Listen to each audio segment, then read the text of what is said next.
So unfortunately, I've not been able to get out with the gimbal and do some video tests for you guys. The weather has been terrible. It's been terrible here up in Scotland. I'm going down to England today, sunny England, but unfortunately it's not so sunny there either. So I'll do some video tests next week when it's a little bit better, a little bit nicer. On a different note, I'd like to talk about the Samsung Galaxy A9, which Samsung are calling the world's first quad camera smartphone. Now, quad camera, as you can see here, they're not talking about 2 sensors at the front and 2 at the back. They've got 4 camera sensors on the back here. And if I hadn't seen this on a Samsung sales page, I might have thought it was maybe just a Photoshop. Now, this isn't a flagship phone. Well, it kind of is in many respects, but if you look at the chipset, this has got an Adreno 512 and a Snapdragon 660. So the chipset is mid-range. It doesn't have a Snapdragon 845 and an Adreno 630. It does have mid-range performance in that regard. But if you look at the cameras there, in fact, let's look at the design there. I think the design's really nice. Very similar to any other Samsung phone, but the colours look nice. They've got the fingerprint sensor in a good position as well. But it's all about these camera sensors. So this camera has an ultra wide camera sensor at the top, which has a field of vision of 120 degrees. There's 8 megapixels f2.4. Then there's a telephoto with 2 times optical zoom, 10 megapixels f2.4. The main camera, 24 megapixels f1.7. It's worth noting the front camera is 24 megapixels as well. And finally, you have a depth camera, 5 megapixels f2.2. We're seeing more and more of this in the smartphone world, where instead of having one sensor, we're having multiple sensors, which, you know, they all specialize in one thing, telephoto or ultra wide or whatever. Now, this is a little bit different. The last video I did, I was talking about the Google Pixel 3. Now, the Google Pixel 3 actually only has one sensor at the back. So seeing a flagship with one sensor and then seeing a mid-range with 4 sensors is a little bit bizarre. And even talking about the Google Pixel 3, there was a few areas the Google Pixel 3 was, in my opinion, a little bit restricted. It only had 4 gigabytes of RAM. This has 6 gigabytes of RAM. This also has a micro SD card slot. It also has a headphone jack, which the Google Pixel doesn't have. So it's kind of bizarre that this mid-range phone is beating a very expensive flagship phone in many areas. It's got wireless charging as well. So it's got the headphone jack, it's got the micro SD card slot, it's got 6 gigabytes of RAM. There's actually a variant which does have 8 gigabytes of RAM. So you can see here some more of the specs. It's got a Super AMOLED display, which is all good. It's only got Android 8.0. Most other new phones are on 8.1 or Android 9 Pie. You've got all the sensors there. You can do 4K and 1080p at 30 frames per second. Would have thought you could do 60 frames, but only 30.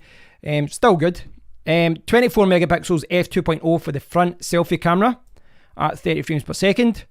USB Type-C, and it does have a headphone jack, as you can see there. Now, the battery is really good as well. 3,800 milliamp battery. The Google Pixel 3 has only got a 3,400 milliamp battery in the XL, and the larger version of the Pixel 3. But the Google Pixel 3, the smaller one, is less than 3,000. But of course, Samsung, the price point, saying €600 there. I've seen it. I've seen some of the reviews saying that it's going to be perhaps around the £500 mark in the UK. So, admittedly, that is much more expensive than my Pocophone F1. It's actually more expensive than the OnePlus 6T, which is coming out, or the OnePlus 6. So, I guess it's to be expected. Samsung's mid-range phones have always been at the same price level as some other cheaper flagship phones. But I do think that this phone actually looks really good. If I forget about price for a second, now, I wouldn't buy this because of the price. I'll get that out there. I think it's too expensive from a specification point of view. But for me, this actually ticks a lot more boxes than the Google Pixel 3. Granted, you're going to get the bloatware from Samsung. You're not going to get that smooth Google experience they keep talking about. But it's got a larger battery, it's got more RAM, it's got a headphone jack, and it's got a micro SD card slot. And these are things that a lot of other phone companies are forgetting about, and they're just removing them. They're taking away the headphone jack, they're taking away the micro SD card slot.